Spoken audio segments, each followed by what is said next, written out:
I'm Mr. Wavvy, and we have a very special guest today. I'm here with Travis Barker. Cool, how you doing, man? I'm good, you? I'm great. All right, so, Musink, we're talking Musink today. I went last year to interview Yelawolf and had a blast. This year you got Yella back, you got Snoop, Deftones, Circus Survive, Transplants, and in its 9th year going on, what does Musink mean to you at this point in time? I got involved like 3 years ago. Mm. One of my good friends, like Franco Viscavi, who's a tattoo artist that'll be there this year, and Chewy Quintanar, they had said, like, look, man, this tattoo festival, I don't know if it's going to continue on. They want someone to come in and help with it. And when I came in, I just wanted it to be, I guess like fill in all the gaps of what like tattoo festivals weren't at the time. And I guess it was just to make sure there was like really great music acts, all the best tattoo artists from all around the world, and incorporate the whole, car and lowrider and car culture element into the festival. Yeah, definitely. And where would you like to see it go from here? Do you think there's room for expansion per se? What would you like? I think with us, the first couple years we were at Orange County Fairgrounds, we were in the smaller room there. Mm. And when I came in, it was really important that if we were going to get really big acts like Snoop Dogg or Deftones or Blink, the sound had to be right. Yeah. So we moved over to the big room so we could book larger acts and the sound would be good.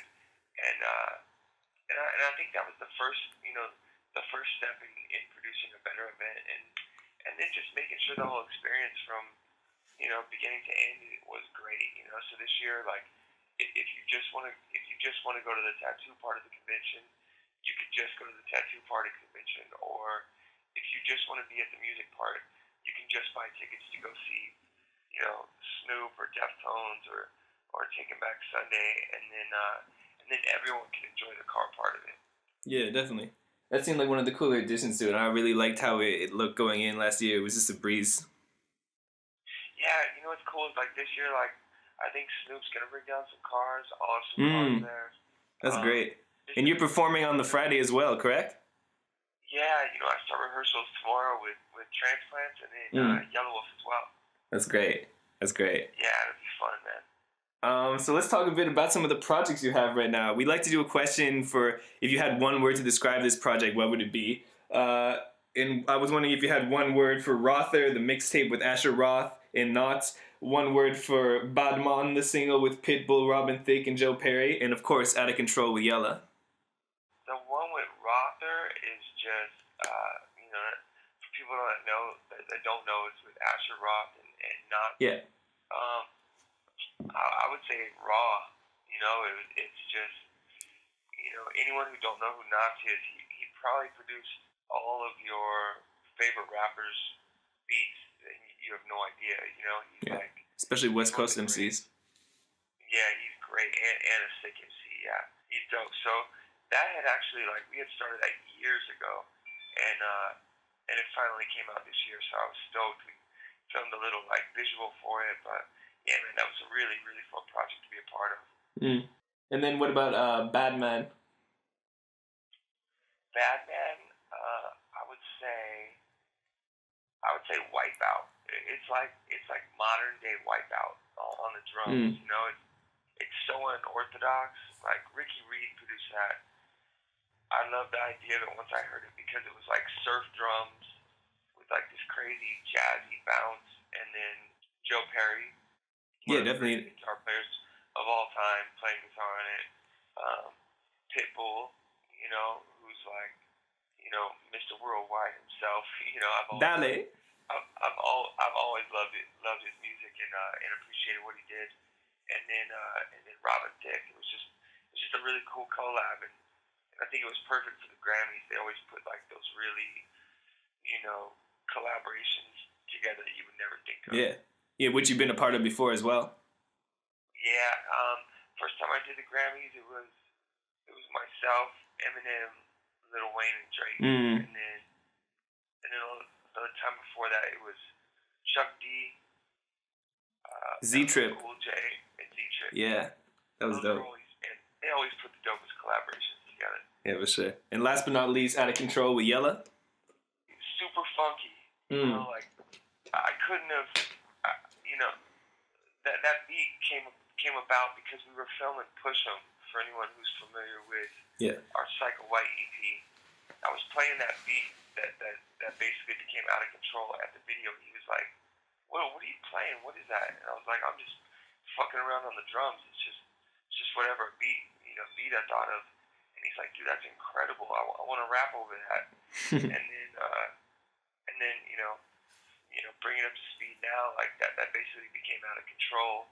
Me and Willpower, who produces a lot of Yelawolf stuff, collaborated and just finished the beat. But everything from what he's talking about to how the record turned out, I just think it's super funky. I couldn't have just made that beat and sent it to anybody. They wouldn't have known what to do with it. Only Yelawolf could body something like that. For sure.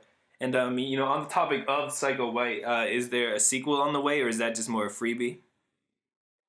I think right now we're working on Yelawolf's next album. I played drums on a couple things, and I think that's what's next for him. And then maybe we'll hit everyone with a follow up. Cool. Yeah, I think that everyone would look forward to that.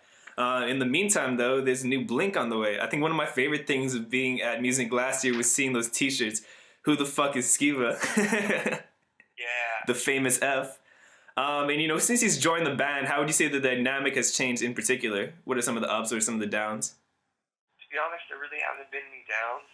We've been in the studio with John Feldman, and I was basically in there every day for like the last month up until the time like Grammys and a couple other gigs I had this last week came up, and it's just been incredible, man. I think like with the new album, old Blink fans will obviously get what they expect from Blink, and then with the addition of Matt Skiba being in the band, there's also room for like a new sound and for the band to grow. But Alkaline Trio, I toured with Blink so many times, and we kind of are cut from the same cloth. Like we kind of know, we come from the same scene, so it was just, dude, it couldn't have been a more perfect fit. Like when Musink happened last year in Tom Delonge, Mark and I were at breakfast, and I was like, the only person that could fill in, and I mean the only person that could fill in would be Matt Skiba.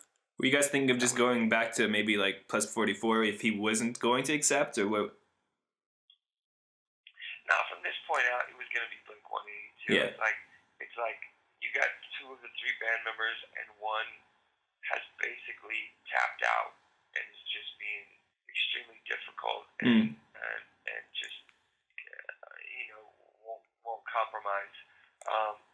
And then that was the point where Mark and I had to sit down and go like, hey, are we gonna tap out? Are we gonna call it quits, or do we want to move forward with this band because we both love Blink-182 and also like for all the fans that love Blink-182. So that was when we decided to just try to play those live shows, and the response was just crazy, man. Every day kids would be chanting Skiba, and the support we saw was just phenomenal. So the next step was just getting in the lab, and then once we got in the studio, we saw what it was. It was a wrap. It was amazing. Mm-hmm. And you talk about kind of moving forward and maturing, but at the same time going back to the old sound. And I was wondering, how exactly does that work? That you can have like a correlation between the two while maintaining a kind of dignity towards both elements. I think Blink is like eternal youth for a lot of fans, a lot of kids. So I think it's like, we never, Mark and I personally never wanted to change, Yeah. Towards the last couple albums, it was like Tom was obsessed with U2 and wanted to sound like U2, and he wanted to, basically record songs that sounded like Coldplay. And, you know what I mean? And for us, it was always like, Blink is Blink, man. We want to sound like fucking Blink-182. Yeah. That's why we're in this band, or we would go start a band that, you know what I mean? Yeah, no, definitely. Like side projects and stuff, like you can definitely hear a lot more Angel's influence on Neighbourhoods especially. Yeah, that's what side projects are for. Like, like anything I do with Yelawolf, I want to sound like Yelawolf and me. Anything I do with Transplants needs to sound like Transplants. You know what I mean? Like, Prayers sounds like Prayers. I never want any of my other side projects to influence Blink. It's like I love Blink for what it is. So I think us both being in agreement that we love Blink and we love the sound of Blink and the energy, and sometimes it being like really fast songs and really, to whatever songs that kids will fucking bug out to and dedicate to their girlfriend, and then having like those that dangerous side of Blink too that I feel like really comes out on this new album.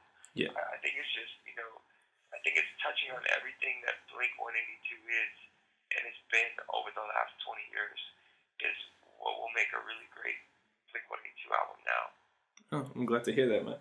One thing you said in a past interview though was it's the best album in about a decade, even though Neighbourhoods is the only album in the past decade. And with that being said, would you say there are any major regrets with Neighbourhoods? Well, you had Neighbourhoods and you had the EP. Oh, right. When I said that, there was Dogs and Neighbourhoods, which was like, Neighbourhoods was rough, man, because it was, we all three didn't agree on a sound. We had a member of the band that, wanted to really change the sound of the band, and then, we couldn't get into the studio. Fast forward to now, and like we've been in the studio 20-hour days for like a month and a half, which That's awesome. never happened on the last two attempted recordings for Blink-182. So I guess what I'm saying is I really feel like this is the best piece of material since the Untitled album, because Neighbourhoods was cool, man. I can't discredit it. It had. Like Ghost on the Dance Floor is great. Heart's All Gone, but like you have some great songs on there that it's definitely memorable Blink songs.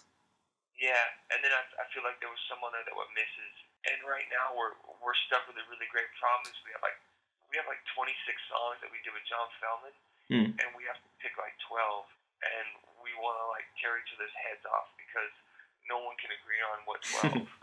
So that's a great problem. Yeah. We never had that problem, man. Like with Neighbourhoods, we wrote like 12 songs, and those 12 songs made it on the album. So it wasn't like, no, this song's better, or no, this song fits with those group of songs better. There was none of that, where I feel like we're faced with a really great problem right now. Yeah. I guess, not having Interscope on your back about releasing an album helps with that whole realm of freedom as well. Yeah, I mean, towards the end, the end of our relationship with Interscope, it was really a weird time where, like, people were being swapped out, and it was kind of a weird time. And Blink's never been a band that has, like, a business suit, in the studio going, like, hey, man, I'm A&R in this project. I don't like that song. Like, we've always been fortunate not to have that. And they've always, let us do our thing. I think the big difference as well that I got to mention is, Jerry Finn was still alive, and that was the only producer we had ever worked with, ever. And when he passed away, Neighbourhoods was recorded, and our Dogs Eating Dogs EP was recorded without a producer. And with this album, as we started getting in the studio, we were in sessions, and I brought up the idea of bringing John Feldman in. And after a little of, me finessing it, I got both Matt and Mark to agree to it, and it's been the best fucking decision ever. And we've really taken to him like we did with Jerry, and the comfort level is just crazy. He's killing it. That's beautiful. I'm so happy to hear that as a fan and as a reporter. What are some of the themes you guys are working with on this album in terms of concepts? I mean, I don't want to let out too much, but there's definitely a sense of Los Angeles being a big part of this album. It's interesting. I've always wondered with you, how involved with the writing process are you? Are you just letting out your souls on the drums mainly, or are you contributing to lyrics as well? Yeah, I mean, like, I contribute to lyrics. Sometimes I'll jump in the room and they're like, Trav, we're stuck. We need a word for this. Or, we're writing about this topic. Like, what do you think, So I'll like, contribute like that. Or, I'm really good at, like, bridges or arrangements. Like, when there's no idea for a bridge, I love to just be like, let me just go in there and freestyle and come up with ideas, and then that becomes a bridge. So, stuff like that. Or even, some stuff will start from a drum beat as well. Yeah. So very involved. You know, it wasn't until this week, it was like the day before the Grammys, and I was at the studio till like 2 a.m. and I had Grammy rehearsal at like 10, and I was like, okay, I'm tapping out for a week because I have.